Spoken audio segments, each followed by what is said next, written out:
Assalamualaikum warahmatullahi wabarakatuh. Alhamdulillahirabbil alamin.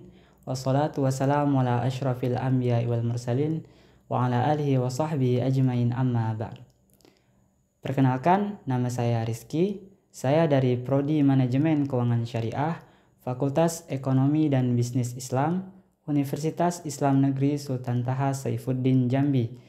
Baiklah, di sini saya akan membahas materi mengenai Pancasila, dan untuk penjelasan lebih lanjutnya simak video berikut.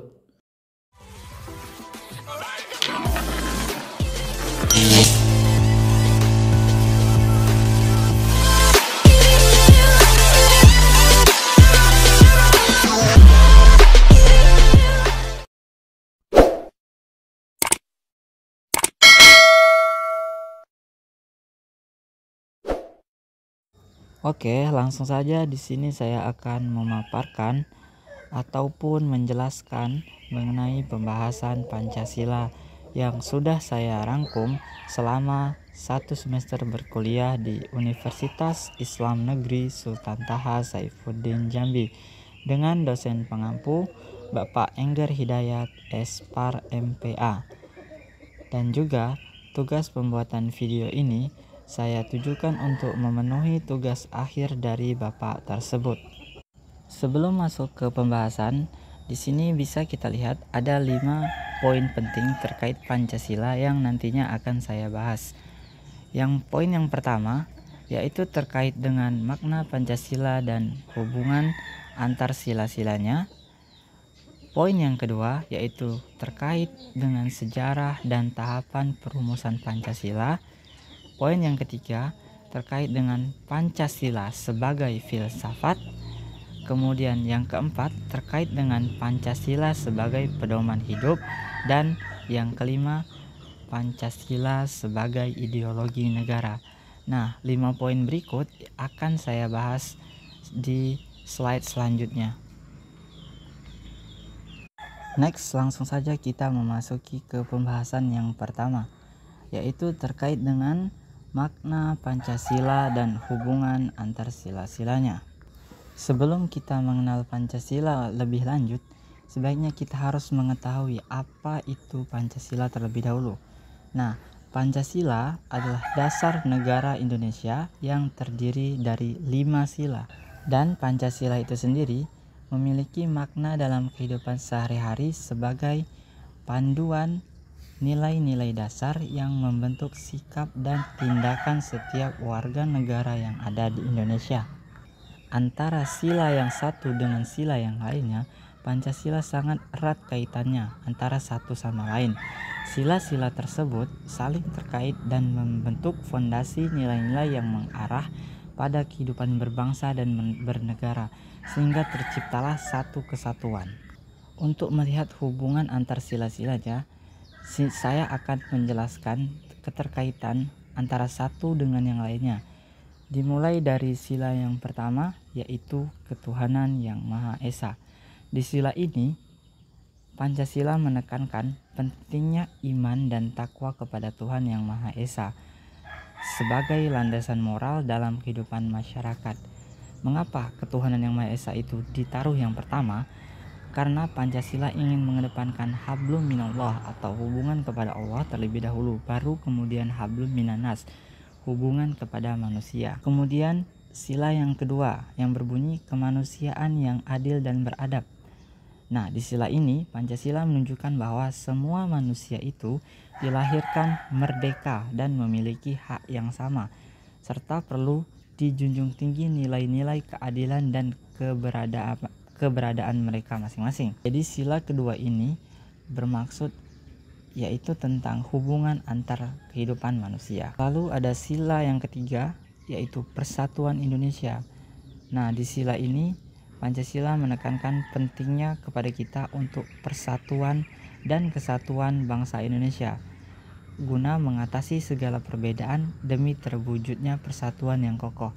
Hal ini diwujudkan dengan tulisan yang ada di kaki burung Garuda, yaitu Bhinneka Tunggal Ika, yang artinya berbeda-beda tetapi tetap satu jua. Kemudian sila yang keempat yaitu kerakyatan yang dipimpin oleh hikmat kebijaksanaan dalam permusyawaratan perwakilan. Di sila ini, Pancasila menegaskan bahwa setiap kebijaksanaan rakyat merupakan pondasi dalam pengambilan keputusan dengan menjunjung tinggi musyawarah untuk mencapai mufakat. Di sini bisa kita lihat bahwa musyawarah mufakat itu sangat penting untuk atau dalam pengambilan keputusan agar sesuai dengan keinginan bersama dan mufakat bersama. Dan yang terakhir yaitu keadilan sosial bagi seluruh rakyat Indonesia. Dari sila pertama, kedua, ketiga, dan keempat, sila kelima ini adalah puncak dari keterkaitan Pancasila, di mana sila ini menggarisbawahi perlunya untuk pemerataan dan keadilan dalam memenuhi kebutuhan hidup setiap warga negara Indonesia, sehingga mereka semua dapat merasakan kesejahteraan bersama. Jadi secara keseluruhan, kelima sila Pancasila itu saling melengkapi dan membentuk suatu konsep kehidupan berbangsa yang seimbang, adil, dan juga beradab. Oke, next pembahasan mengenai sejarah Pancasila. Sebenarnya sejarah Pancasila ini bermula dari perjuangan bangsa Indonesia dalam mencari dasar negara yang sesuai setelah merdeka dari penjajahan. Karena setelah kita merdeka dari penjajahan, itu kita mengalami kekosongan, tiadanya hukum. Jadi masyarakat Indonesia ataupun perwakilan-perwakilan merumuskan ide-ide mereka untuk dijadikan sebagai Pancasila yang nantinya digunakan sebagai pedoman hidup ataupun pedoman hukum bagi negara Indonesia. Dan untuk tahapan perumusan Pancasila itu setidaknya ada 5. Yang pertama, dimulai dengan Sidang Umum 1 BPUPKI. Kemudian yang kedua ada namanya masa reses atau Piagam Jakarta Charter. Kemudian yang ketiga itu diadakan Sidang Umum 2 BPUPKI. Dan yang keempat, pembentukan PPKI dan proklamasi, serta yang kelima, rapat PPKI. Melalui 5 tahapan inilah lahir Pancasila sebagai ideologi negara dan bangsa Indonesia. Oke, selanjutnya kita memasuki ke pembahasan yang ketiga, yaitu Pancasila sebagai filsafat. Nah, tadi kita sudah mengetahui bahwa Pancasila itu berarti dasar negara, dan filsafat itu terdiri dari 2 kata, yaitu philo dan sophia. Philo berarti cinta, sophia berarti kebijaksanaan. Jadi filosofia atau filosofi bisa diartikan sebagai kebijaksanaan. Selain itu, filsafat juga dapat diartikan sebagai pemikiran yang mendalam terkait suatu hal untuk mencari kebenaran yang terbaik pada suatu kasus-kasus tertentu. Filsafat akan terus ada selama manusia terus berpikir dan bertanya. Sebaliknya, filsafat akan mati jika seseorang berhenti bertanya.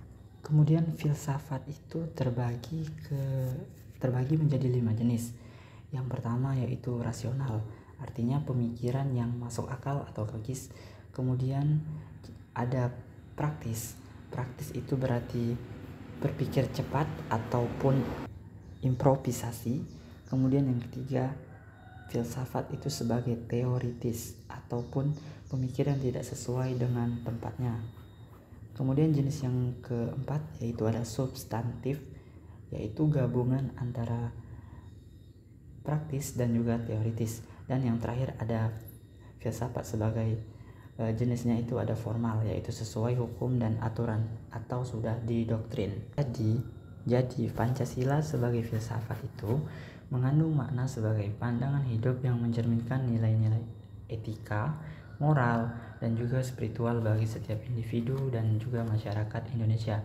Sebagai filsafat, biasanya Pancasila memberikan landasan pikiran yang mendalam tentang bagaimana hidup yang bermakna dan bersaudara, menggabungkan prinsip-prinsip keadilan, kemanusiaan, persatuan, demokrasi, hingga puncak dari semuanya yaitu ketuhanan yang Maha Esa.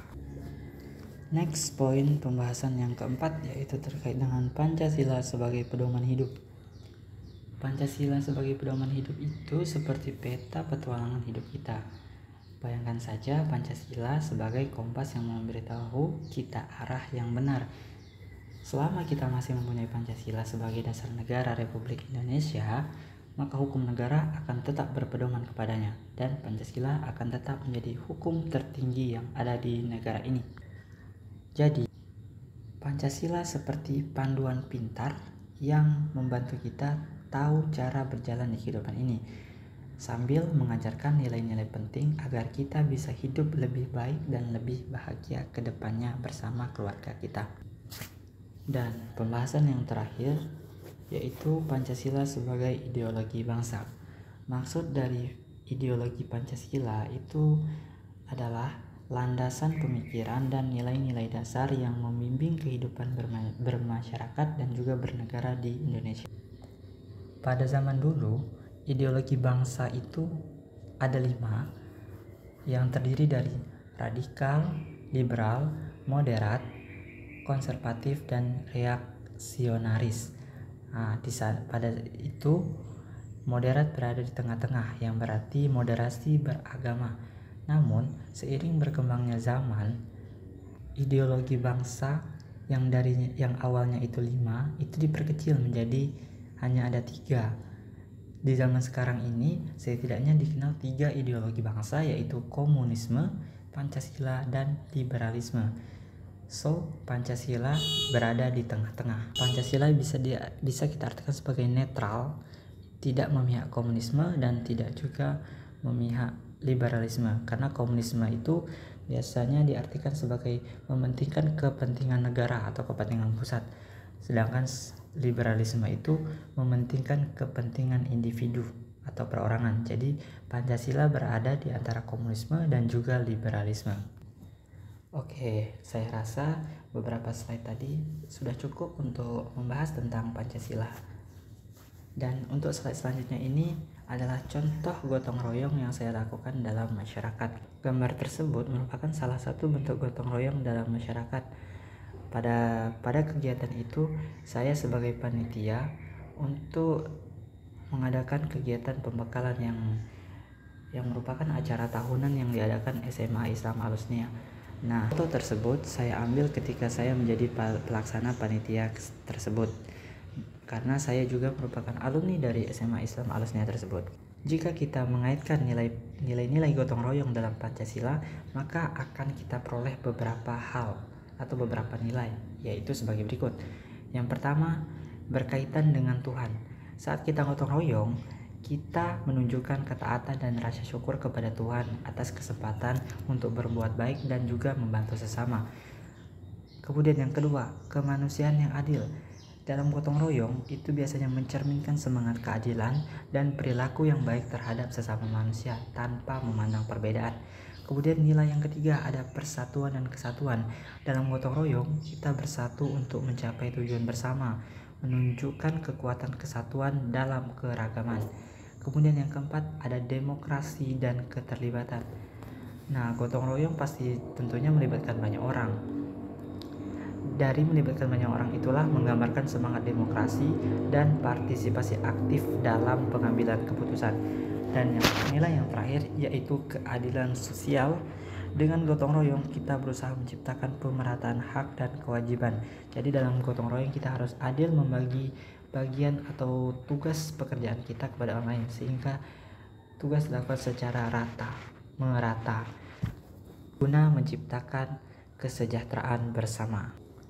Karena dengan melakukan gotong royong yang penuh semangat, kita tidak hanya membangun kebersamaan, tetapi kita juga merealisasikan prinsip-prinsip Pancasila dalam tindakan kita sehari-hari. Baiklah, sekian video penjelasan dari saya mengenai materi Pancasila dan semoga bermanfaat.